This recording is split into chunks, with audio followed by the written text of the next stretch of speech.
Electrocardiograma.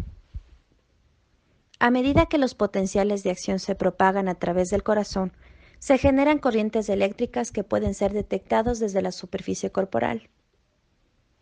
Un electrocardiograma es un registro de las señales eléctricas y una representación de los potenciales de acción producidos por todas las fibras musculares cardíacas durante cada latido.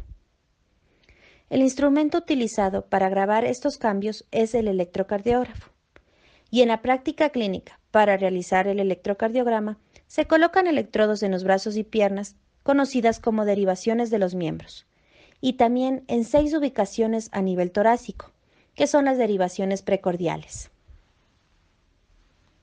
El electrocardiógrafo amplifica las señales eléctricas cardíacas y produce 12 trazados diferentes surgidos de diversas combinaciones de las derivaciones. Cada electrodo detecta una actividad eléctrica levemente diferente, según la posición que ocupa con respecto al corazón. Mediante la comparación de los trazados entre sí y también con trazados normales, es posible determinar si el corazón está alterado, si el corazón está agrandado, si ciertas regiones del corazón están dañadas y también la causa de la precordialgia. En un trazado típico van a aparecer en cada latido 3 ondas claramente reconocibles. La primera se va a denominar onda P y es una pequeña deflexión positiva que representa la despolarización auricular, que se propaga desde el nodo sinoatrial a través de las fibras contráctiles de ambas aurículas. La segunda onda es denominada complejo QRS. Esta comienza con una deflexión negativa, continúa con una importante onda triangular positiva y termina con una onda negativa.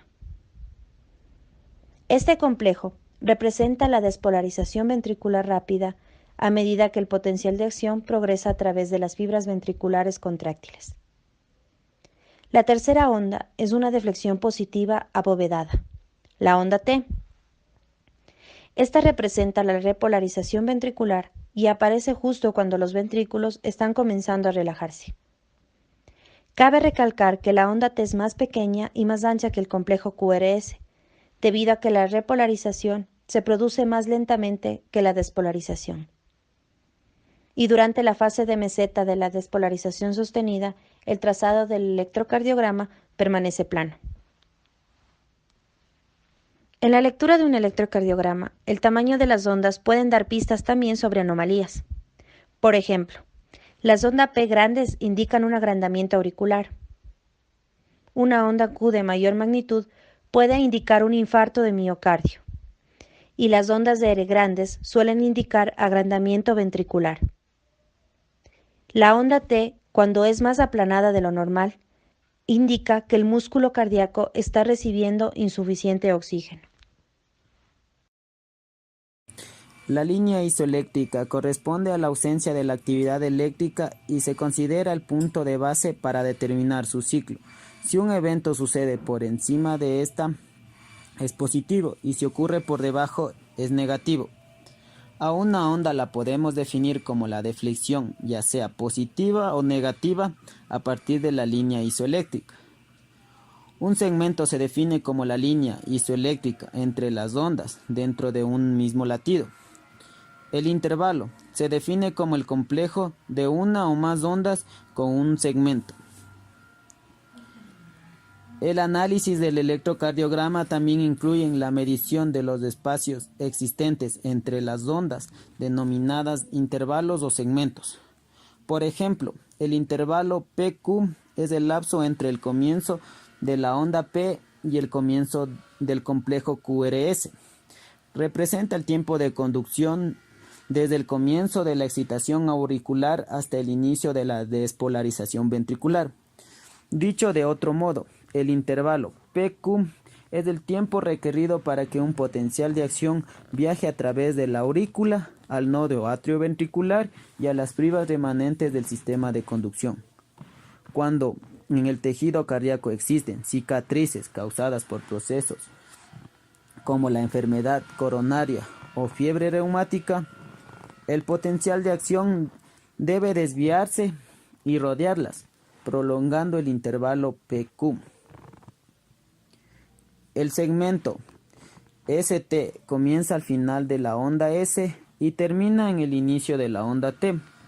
Representa el tiempo en el que las fibras ventriculares contráctiles están despolarizadas en la fase de plateo, o también conocida como meseta del potencial de acción. El segmento ST se eleva por encima de la línea isoeléctrica cuando el corazón recibe un aporte de oxígeno insuficiente.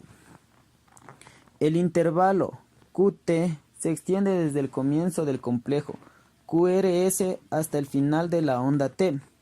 Representa el tiempo que transcurre desde el comienzo de la despolarización ventricular hasta el final de la repolarización del ventrículo.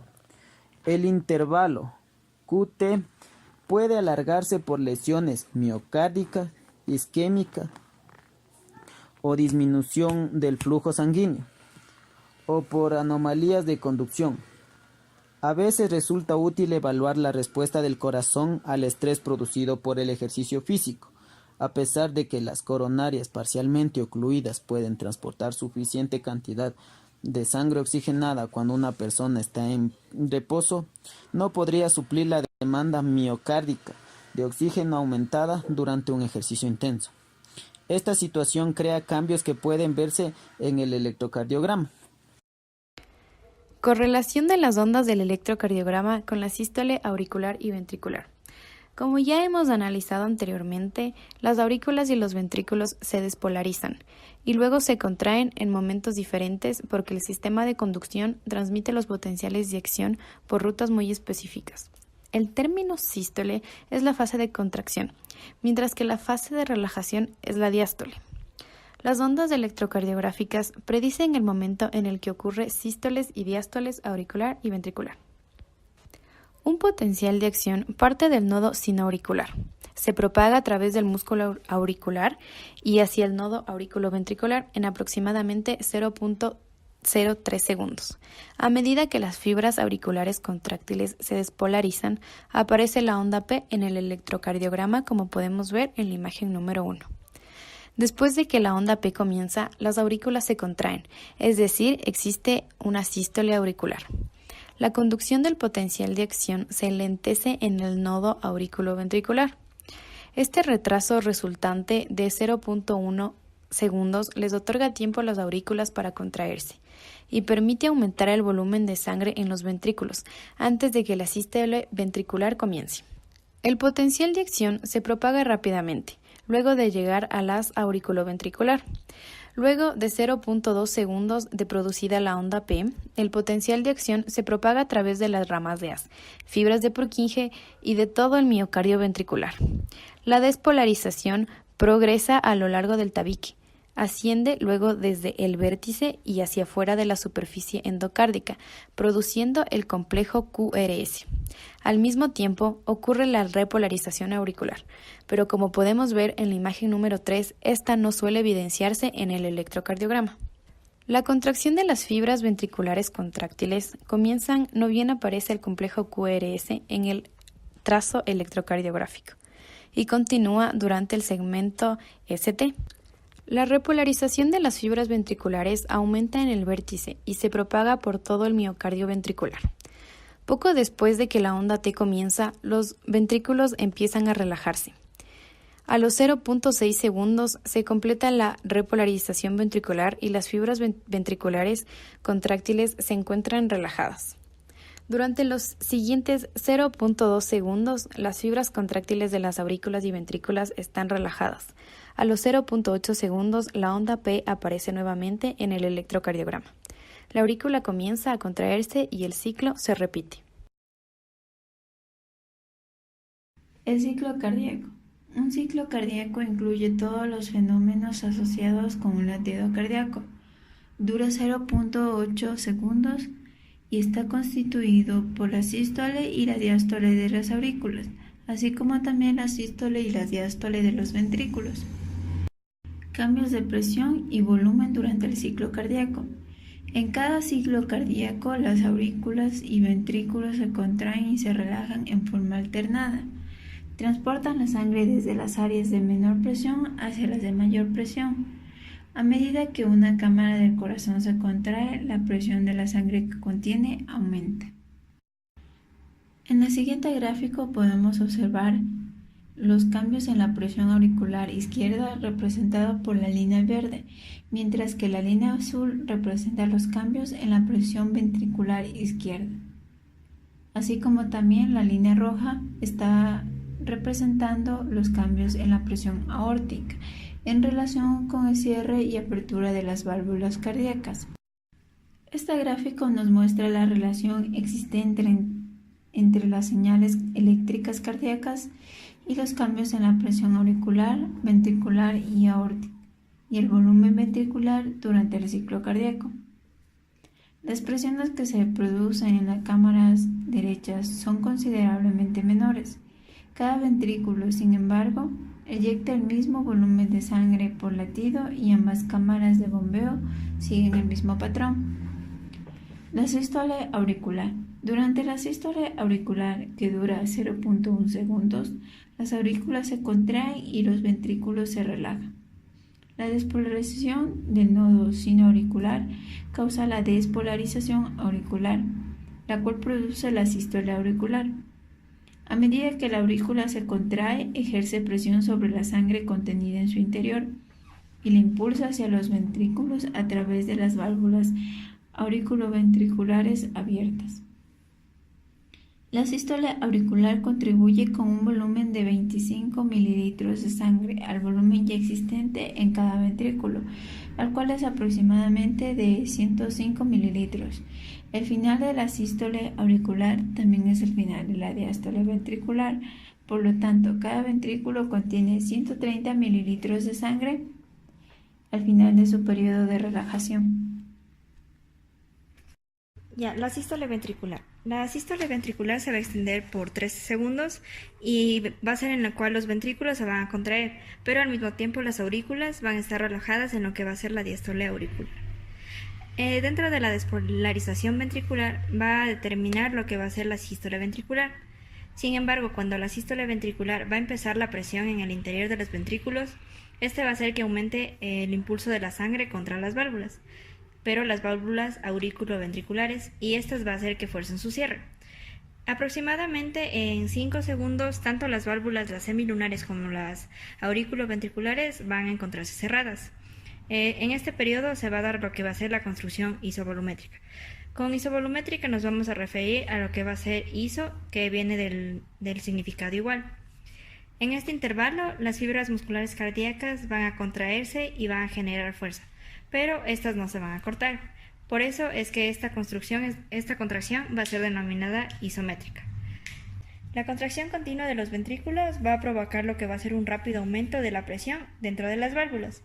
Cuando la presión del ventrículo izquierdo sobrepasa la presión aórtica, que va a ser aproximadamente de 80 milímetros de mercurio, y la presión del ventrículo derecho se eleva por encima de la presión del tronco pulmonar, que va a ser de 20 milímetros de mercurio, estas dos válvulas van a abrirse. En este punto va a empezar lo que va a ser la salida de sangre desde el corazón. En el periodo en el que estas válvulas semilunares se van a abrir es el de la eyección ventricular, que va a durar aproximadamente 0.25 segundos. La presión en el ventrículo izquierdo va a continuar aumentando hasta que llegue a 120, pero la del ventrículo derecho va a llegar solamente de 25 a 30 milímetros de mercurio. En el ventrículo izquierdo, la salida de sangre dentro de la aorta va a ser de 70 mililitros y en el derecho va a salir el mismo volumen del tronco pulmonar. El volumen presente en cada ventrículo al final de lo que va a ser la sístole va a ser de 60 milímetros y ese va a ser el volumen del fin de la sístole, o también conocido como el volumen residual.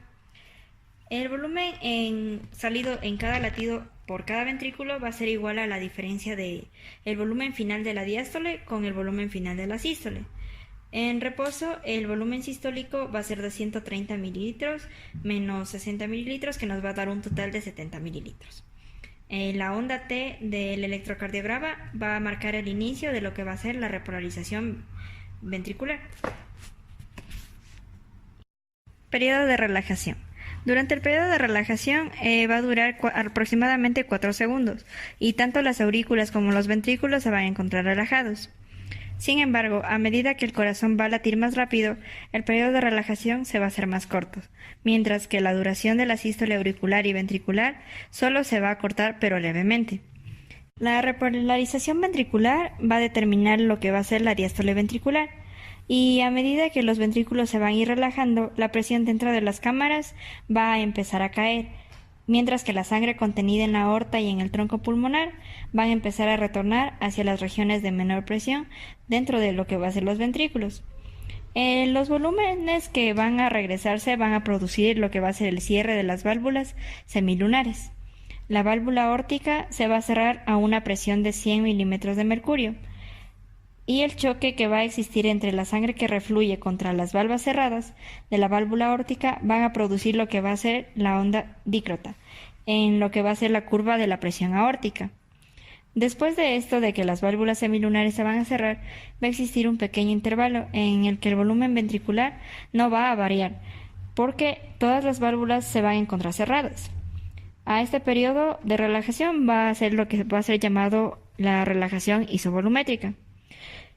A medida que los ventrículos van a seguirse relajando, la presión va a seguir cayendo, pero va a caer un poco más rápido.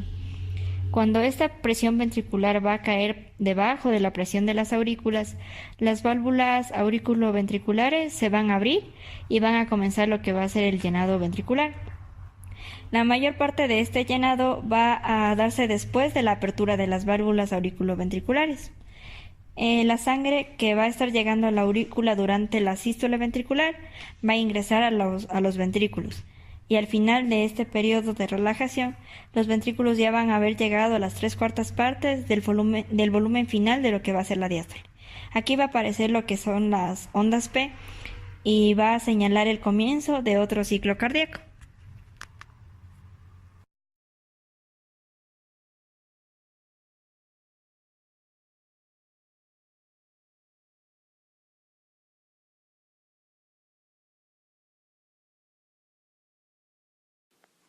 Los ruidos cardíacos. La auscultación es el acto de explorar los sonidos dentro del organismo y usualmente se realiza con un estetoscopio. El ruido de un latido cardíaco proviene fundamentalmente del flujo turbulento de la sangre, causado por el cierre de las válvulas cardíacas. El flujo laminar es silencioso. Pongamos un ejemplo: el sonido de los rápidos del agua de una cascada, comparados con el silencioso fluir de un calmado río. Durante cada ciclo cardíaco hay 4 ruidos cardíacos, pero un corazón normal, solo el primero y el segundo ruido son suficientemente intensos como para ser oídos con un estetoscopio. El primer ruido, denominado R1, también conocido como LUF, es más fuerte y un poco más prolongado que el segundo ruido. R1 es causado por el flujo turbulento asociado al cierre de las válvulas auriculoventricular o atrioventricular. Es el comienzo de la sístole. El segundo ruido, R2, es el más débil y es más grave que el primero. Podríamos describirle como DUF. El R2 es causado por la turbulencia asociada al cierre de las válvulas semilunares al comienzo de la diástole ventricular.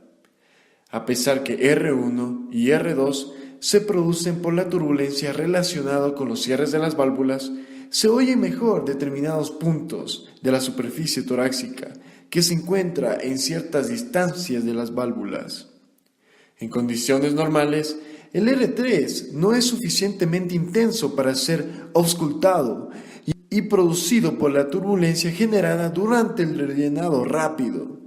El R4 se produce por una turbulencia generada durante la sístole auricular.